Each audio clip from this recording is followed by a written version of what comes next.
រុស្ស៊ីព្រមមានផ្ទុះសង្គ្រាមលោកលើកទី3ប្រសិនណាបើអ៊ុយក្រែនហ៊ានចូល NATO នោះ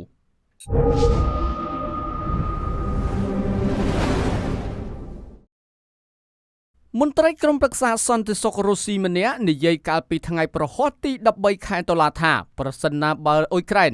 ត្រូវបានបញ្ចូលទៅក្នុងសម្ព័ន្ធមិត្តយោធា NATO ដែលដឹកនាំដោយសហរដ្ឋអាមេរិកមែននោះពិតណាស់ចំនួននៅអ៊ុយក្រែននឹងក្លាយទៅជាសង្គ្រាមលោកលើកទី3ប៉ុន្មានម៉ោងបន្ទាប់ពីប្រធានាធិបតីរុស្ស៊ីលោក Vladimir Putin បានប្រកាសជាផ្លូវការនៅការកាត់បញ្ចូលទឹកដីអ៊ុយក្រែនរហូតដល់ទៅ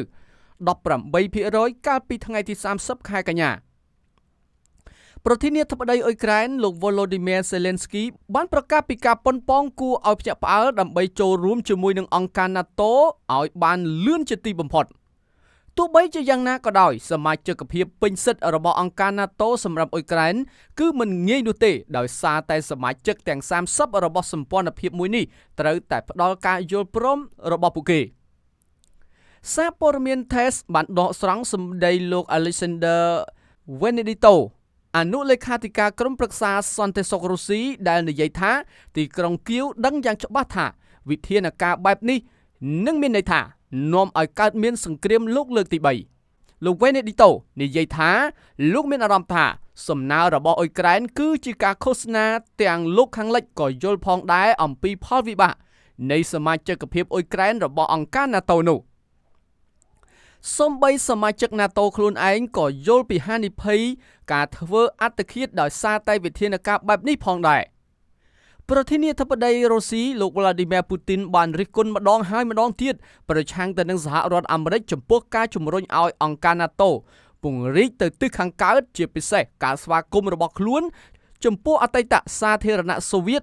ដូចជាអ៊ុយក្រែននិងហ្សកស៊ីដែលរុស្ស៊ីចាត់ទុកថាជាផ្នែកមួយនៃឥទ្ធិពលរបស់ខ្លួនកាលពីថ្ងៃទី21ខែកញ្ញាលោកពូទីនបានប្រមានបច្ចឹមប្រទេសថាលោកមិននិយាយលេងសើចទេនៅពេលលើកឡើងថា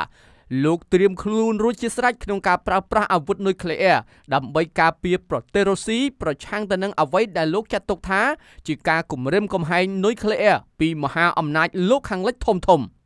អាយ៉យប្រិយមិត្តជាទីមេត្រីនេះគឺជាអត្ថបទព័ត៌មានថ្មីដែលរុស្ស៊ីប្រមានខ្លាំងថាប្រសិនណាបើប្រទេសអ៊ុយក្រែនហ៊ានតែចូលជាសមាជិកអង្គភាពយោធា NATO មែននោះរុស្ស៊ីប្រកាសជានឹងធ្វើឲ្យសង្គ្រាមលោកលើកទី3ផ្ទុះឡើងជាមិនខានតើប្រធានាធិបតីអ៊ុយក្រែនលោក Volodymyr Zelensky នឹងចូលជាសមាជិកភាពរបស់អង្គការ NATO ឬក៏យ៉ាងណាហើយតើប្រសិនណាបើសិនជាលោក Zelensky ចូលជាសមាជិកភាពរបស់អង្គការ NATO មែននោះតើសង្គ្រាមលោកលើកទី3ដែលលោកពូទីនបានអះអាងថានោះតើវានឹងកើតឡើងមែនឬក៏យ៉ាងណាអរគុណប្រិយមិត្តក្នុងការតាមដានស្ដាប់នៅព័ត៌មានថ្មីទាំងព័ត៌មានជាតិនិងអន្តរជាតិពី Channel យើងខ្ញុំសូមចុច Subscribe និងរូបកណ្ដឹងដើម្បីទទួលបាននៅព័ត៌មានថ្មីនៅក្នុងដៃរបស់លោកអ្នក